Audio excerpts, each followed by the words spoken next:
dia de estreia aqui no Devocional Intimidade. Toda quarta-feira, quem sabe você ligou a sua TV agora, a gente vai ter o quadro Palavra Rema com o pastor Evaldo Coelho, que está aqui comigo.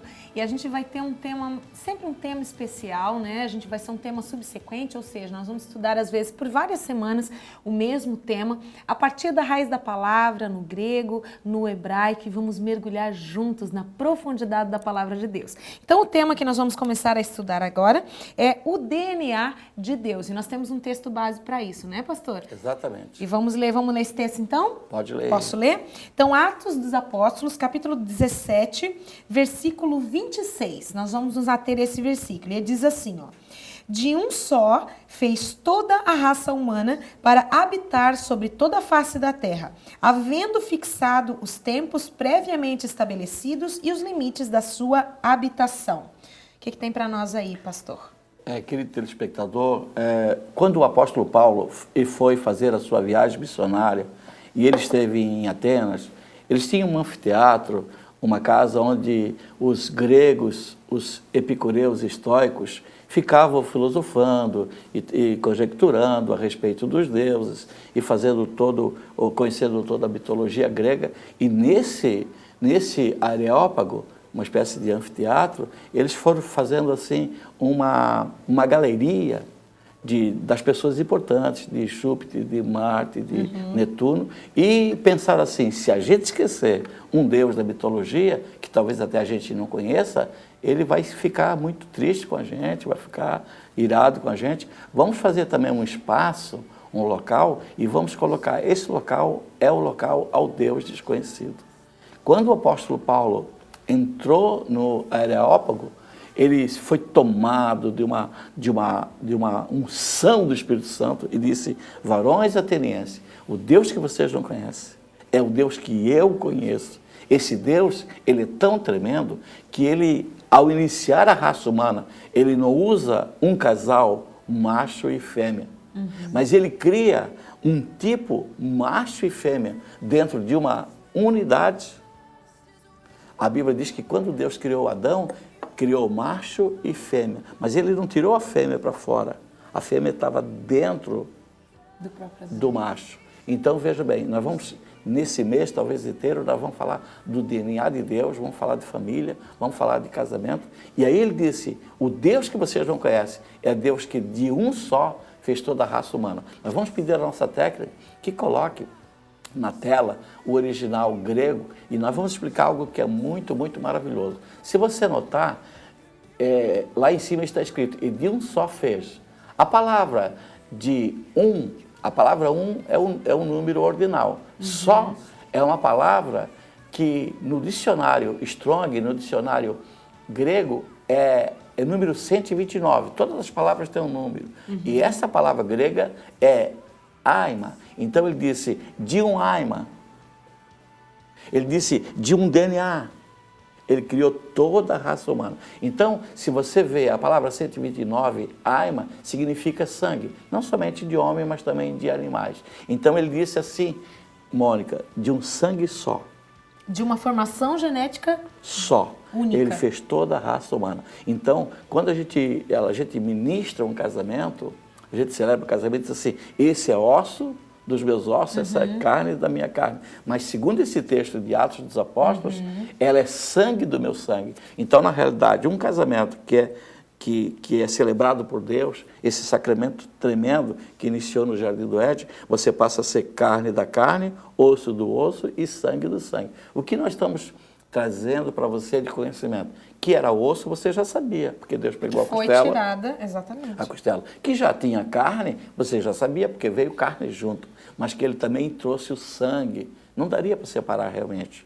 Ele trouxe osso, carne e sangue. O que significa dizer que aquela mulher, ela tinha o mesmo sangue do seu marido, porque eles tinham o DNA de Deus. Casamento, para dar certo, era para ser o casamento de Adão e de Eva.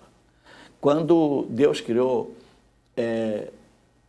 os seres, no sexto dia ele fez os seres viventes, fez os animais. E ele criou só o homem, com a mulher dentro do homem. Interessante que no sétimo dia, quando ele já estava descansando, e viu Deus que não era bom que o homem estivesse só. Ele não tinha tirado a mulher de dentro. E ele conversa então, diz: Adão, você vai ter uma novidade para amanhã. Amanhã vai ser um dia especial. Amanhã nós vamos instituir a família. Nós vamos estabelecer um casamento aqui. Deus é um celebrante de casamento. Eu vou explicar isso assim no decorrer da nossa programação. E quando o Adão, surpreso pela novidade, ele já tinha notado que o leão e a leoa tinham um filhote. Que o elefante, a perceber que alguma coisa lhe faltava. Mas ele tinha Deus. Mas faltava a família. E faltava aí a gente vê o cuidado de Deus, porque Deus é família. Né? E veja que interessante, mano, que ele deixou a criação se completar e não trouxe a mulher à existência. A mulher estava dentro de Adão. Mas a leoa já estava com o leão, com seus leãozinhos. A galinha e o galo já estavam junto com seus pintinhos. A girafa já tinha uma família. O elefante já tinha uma família. O hipopótamo não tinha família. E ele não tinha.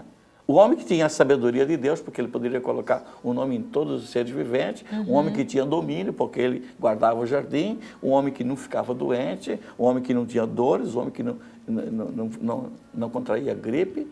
Mas ele estava só. E a Bíblia diz que não é bom que ele esteja só. Não é bom que ele não tenha um sangue do seu sangue. Essa palavra só é sangue do meu sangue. É algo tremendo, é algo maravilhoso. E aí ele prepara, diz: você vai dormir e amanhã nós temos algo tremendo assim aqui no paraíso. O paraíso nunca mais será o mesmo depois que a família habitar. E ele adormeceu, o Senhor foi lá e tirou, nosso Deus foi lá, tirou a costela, tirou um pedacinho da carne, e o São Paulo apóstolo, falando com os atenienses, diz que também tirou o sangue. Então, se nós tirássemos o sangue de Eva, ela era filha de Adão, não filha porque nasceu dele, mas filha de Deus juntamente com ele, com um país só. E esse DNA que nós vamos estudar nesses dias, Mônica, é o DNA que Deus quer colocar em cada telespectador, aquilo que é celestial, aquilo que é do céu. E eu creio que nesses dias, eu não sei se serão 2, 3 ou 4 programas, nós vamos falar para os casais e nós vamos pedir que essa graça desse matrimônio venha sobre as vidas. Eu vou dar uma introdução, Mônica. As pessoas me perguntam: existe só o casamento religioso? Existe só o casamento civil? Pode fazer só o civil? Pode fazer só o religioso? Ou é bom que sejam os dois? Vale o casamento só religioso? Interessante notar, eu quero trazer uma explicação para você, querido telespectador. Quando um homem e uma mulher, eles se casam no civil, eles elegem o juiz da comarca da sua cidade, de acordo com o regime do seu país, para dirimir qualquer dúvida com relação ao divórcio, à separação. Então, você nunca vai usar o juiz da sua comarca, na vara da família, para lhe consultar se você não tiver uma incompatibilidade, se você não tiver descontente. Ninguém vai procurar um juiz de direito quando está tudo bem. Exatamente. Vai só quando tem uma dificuldade. E os juízes têm sido muito rápidos agora e estão logo determinando que se divorcie. Então, o juiz da sua comarca, ele serve para dirimir qualquer dúvida, como em qualquer outro contrato. Dúvidas com relação à permanência do seu casamento. E quando você chega ali disposto a se divorciar, logo o divórcio sai, agora tem saído muito rapidamente. E o casamento religioso? Você elege o pastor da sua igreja como juiz de paz para tirar qualquer dúvida, para dirimir qualquer dúvida com relação à não separação. E o bom é quando o homem é comprometido com Deus e ama o seu pastor, e quando a mulher é comprometida com Deus e ama o seu pastor. Porque quando tem algo ali, o pastor, como conselheiro, vai lá e tira qualquer dúvida. Então, o trabalho pastoral, ele não começa, não termina no altar, ele inicia no altar. Inicia porque quando momento, você né? casa duas pessoas, você vai ter que acompanhá-los, né? Até que a morte os separe. Tem aquele pastor que fala sobre casamento, que é muito engraçado, ele diz: e é tempo para dedé. Né? Até que a morte os separe é muito tempo. Então precisa ter um pastor amoroso, precisa ter um ensinamento da palavra para dirimir qualquer dúvida com relação ao que está acontecendo. Às vezes, família, hoje está muito difícil criar os filhos, precisa haver uma unidade muito grande nos pais, e um dia desses a gente vai vir falar sobre filhos, sobre família. Eu creio que vai ser importante essa orientação, porque o nome do nosso Deus poderá ser exaltado e glorificado. E a Bíblia não fala de um terceiro casamento, que é esse que aconteceu no Éden, onde o juiz é o Espírito Santo, para dirimir qualquer dúvida com relação ao que está acontecendo. Então, casamento em Deus precisa ter o DNA de Deus. Muitas vezes, Mônica, você quer casar, né? Claro, estou na espera, estou ancorada Então, em veja Jesus bem, Cristo. nós vamos lhe ensinar agora que você não pode escolher o moço só porque ele é bem crente. Porque ele é ele é dizimista, porque ele participa muito da igreja. Você precisa saber se ele tem um DNA de Deus para a sua vida ministerial. Se E ele aí vai ser tem a sua grandes cara metade. segredos para o sucesso de uma vida dois, né? Um sucesso, principalmente para quem tem um ministério, que precisa encontrar um companheiro na igreja, precisa saber se ele tem o DNA de Deus para a sua vida, se ele é a sua cara metade, se ele é aquele algo assim que o Senhor vai trazer. Alguém diz que tem um amor à primeira vista, eu não vou entrar no assunto porque eu não sou autoridade no assunto, mas me parece assim que quando Deus prepara uma pessoa para você, se você lhe olhar, é aquele. Talvez você não se declare na hora, mas quando Deus faz algo em se tratando de casamento, é algo extremamente maravilhoso, porque a pessoa vai trazer o DNA de Deus e as duas almas, assim, elas vão se entrelaçar, vão casar. Exatamente, as almas. Porque o as DNA almas que Deus preparou é aquilo que Deus As almas precisam ter uma aliança. As pessoas têm uma aliança no dedo, né? E se coloca uma aliança no dedo, quando se coloca uma aliança, assim, ó, esse homem tem uma dona, né? Ele tem alguém que é a sua cara metade, e vice-versa. Mas eu creio que também existe uma aliança espiritual que Deus faz com as almas. Eu creio que as nossas almas, elas se casam quando o casamento é de Deus. Então, no decorrer desses dias, nós vamos falar desse DNA de Deus, vamos estar ensinando para vocês essa pesquisa. Nós conhecemos, como falei, muitas palavras que com certeza vai mudar muito, muito, muito, muito a sua vida. A Bíblia Sagrada, ela é perfeita, né? Diz assim, tinha 2 cegos em Jericó, e uma outra versão diz que tinha um cego em Jericó. Mas se é o mesmo evangelho, e por que num evangelho diz 2 e num evangelho diz 1? A palavra evangelho significa boas notícias. E as notícias, elas precisam ser dadas como foram vistas. E os evangelhos, eles são sinóticos. O que significa evangelhos sinóticos? Onde as pessoas viram a mesma coisa e contaram com particularidades. O que escreveu que era 2 cegos, ele viu 2. E o que escreveu um cego, ele viu 2, mas disse que um que foi maravilhoso. Ele narrou um. E o lindo da Bíblia é que ela não fez um concerto.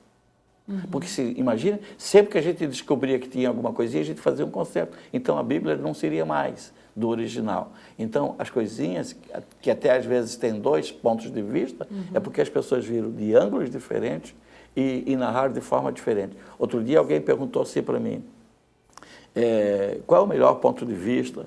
E eu falei assim, o que eu quero te responder é o seguinte, perguntaram para uma pessoa expert em fotografia, e perguntaram se a melhor máquina fotográfica era a máquina tradicional, aquela, tipo Kodak e tal, ou então a digital. E ele disse, o melhor de tudo é o olho humano e tem que procurar o ângulo. Nós já estamos chegando no final. Já chegamos no final, passa rápido, né, pastor?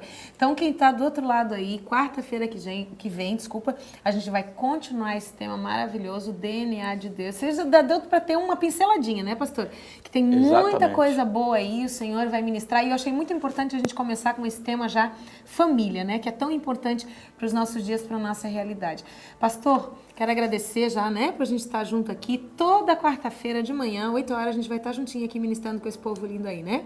Que bom. Amém? Glória a Deus. Gente, ó, beijo na alma do coração de vocês. Mas amanhã, 8 horas da manhã, Devocional Intimidade, tema da semana. E eu espero você na próxima quarta, com a continuação do tema DNA de Deus, aqui no Devocional Intimidade, na TV MCA, que está sempre de portas abertas para trazer o amor de Deus, a revelação de Deus para o seu coração. Ó, beijo, até amanhã. Tchau. My